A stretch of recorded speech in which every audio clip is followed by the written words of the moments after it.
आज की कहानी है बूढ़े भक्त और भगवान की अनोखी कहानी। इस दुनिया में दो तरह के लोग होते हैं, एक भगवान में आस्था रखने वाले और यानी कि आस्तिक, और आस्था नहीं रखने वाले यानी कि नास्तिक। ये कहानी आस्था रखने वाले लोगों को ज़्यादा पसंद आएगी। हो सकता है इस कहानी को सुनने के बाद उनकी आस्था और ज़्यादा पक्की हो जाए। एक आदमी जो जीवन भर राम नाम जपता रहा, अब वो बूढ़ा हो गया था। बूढ़ा ही नहीं हुआ था बल्कि इतना कमज़ोर हो चुका था कि अपनी जगह से बिना किसी सहारे के उठ भी नहीं पाता था। ऐसी स्थिति में भी उसने कभी राम नाम को अपने से अलग नहीं होने दिया। वो पूरा दिन मन में राम नाम लेता रहता। राम नाम की वजह से उसे अपनी तकलीफ़ों को सहन करने की शक्ति मिलती। बूढ़े हो चुके इस आदमी के दो बेटे थे जो उसे नित्य कर्म करने में मदद करते हैं। शुरू में वो बिना कहे ही खुद अपने बूढ़े बाप की सहायता कर दिया करते हैं।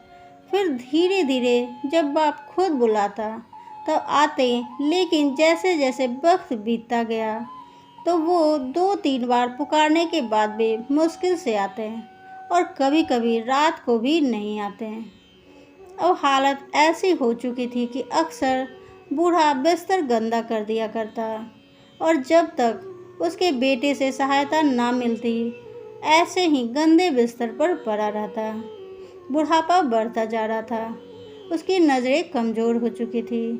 इतनी बदहाली में भी उस आदमी ने राम नाम का साथ नहीं छोड़ा। एक बार बूढ़े को नित्य कर्म करना था। उसने आवाज़ लगाई और अगले ही पल किसी ने उसका हाथ बड़ी कोमलता से पकड़ा और उसे नित्य क्रम करवाकर उसके बिस्तर पर लिटा दिया। यह अब रोज़ाना होने लगा। जब भी बूढ़ा आवाज़ देता अगले ही पल उसकी मदद करने के लिए कोई आता और उसे उसके सारे काम कराकर वहाँ से चला जाता। नज़र कमज़ोर हो चुकी थी, देखकर बूढ़ा उसे पहचान नहीं पाता था, लेकिन बूढ़ा जानता था कि यह उसके बेटे नहीं हो सकते और वह स्पर्श भी उनके बेटे का नहीं था।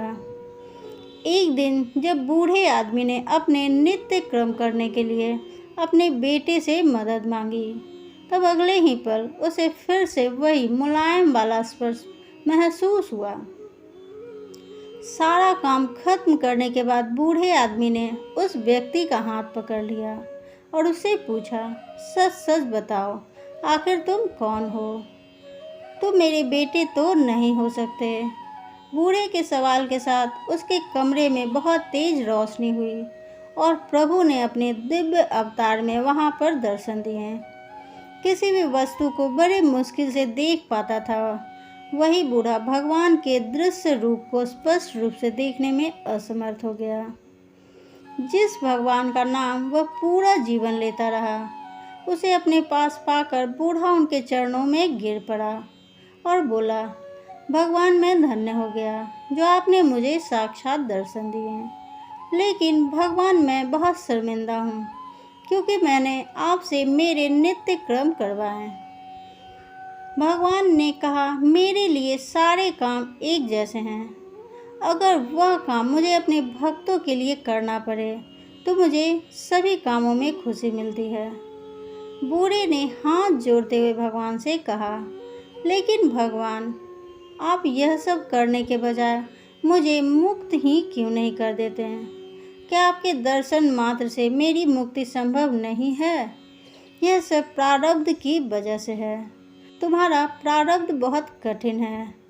अगर मंद होता तो मेरे दर्शन मात्र से तुम मुक्त हो जाते हैं। मैं चाहूँ तो तुम्हें अभी मुक्त कर सकता हूँ, लेकिन फिर अगले जन्म में तुम्हें प्रारब्ध को भोगने के लिए आना पड़ेगा। इसलिए मैं तुम्हें खुद तुम्हारा प्रारब्ध काट कर मुक्त करवाने के लिए सहायता कर रहा हूँ, भगवान ने कहा। इतना बोलकर भगवान वहाँ से अंतर ध्यान हो गए। कुछ महीने और काफ़ी तकलीफ भोगने के बाद आखिरकार उस बूढ़े आदमी को मुक्ति मिली। दोस्तों, मेरी कहानी पसंद आ रही है तो इसे लाइक करें, अपने दोस्तों के साथ शेयर करें। ऐसी कहानी देखने के लिए मेरे चैनल को भी सब्सक्राइब करें। तब तक के लिए थैंक्स फॉर वॉचिंग।